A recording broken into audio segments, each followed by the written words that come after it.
സൗണ്ടൊക്കെ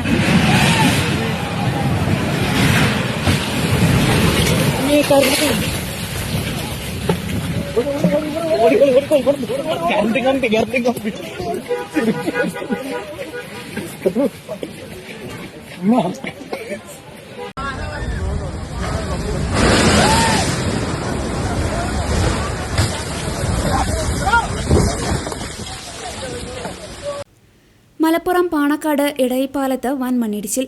രാവിലെ 9 മണിയോടെ മണ്ണ് പൂർണ്ണമായും റോഡിലേക്ക് ഇടിഞ്ഞു വീഴുകയായിരുന്നു.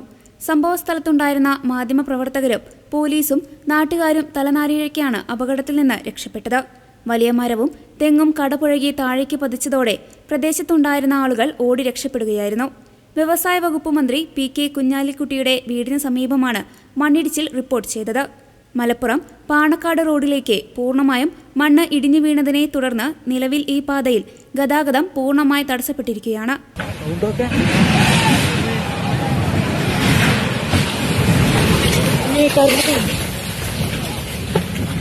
ഇന്നലെ രാത്രി മുതൽ സ്കൂളുകളും വീടുകളും അടങ്ങുന്ന ജനവാസ മേഖലയിൽ മണ്ണിടിച്ചിൽ ആരംഭിച്ചിരുന്നു. പ്രദേശത്തെ തെങ്ങുകൾ ഉൾപ്പെടെ കടപുഴകി വീണിട്ടുണ്ട്. JCB ഉപയോഗിച്ച് അശാസ്ത്രീയമായി മണ്ണെടുത്തതാണ് പാണക്കാട്ടെ അപകടത്തിന് കാരണമായതെന്ന് പ്രദേശവാസികൾ ആരോപിച്ചു. അതേസമയം പാണക്കാട് മണ്ണിടിച്ചിലുണ്ടായത് പെട്രോൾ പമ്പിനായി മണ്ണെടുത്ത സ്ഥലത്താണെന്ന് റവന്യൂ മന്ത്രി AP അനിൽകുമാർ സ്ഥിരീകരിച്ചു. ഇവിടെ നിയമാനുസൃതമാണോ മണ്ണെടുപ്പ് നടന്നതെന്ന് സമഗ്രമായി അന്വേഷിക്കുമെന്നും റോഡിലെ മണ്ണ് നീക്കം ചെയ്യാനുള്ള നടപടികൾ അടിയന്തരമായി ആരംഭിച്ചതായും മന്ത്രി അറിയിച്ചു.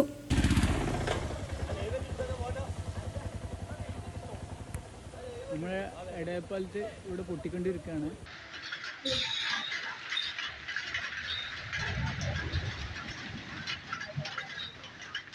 വണ്ടി വിടല്ല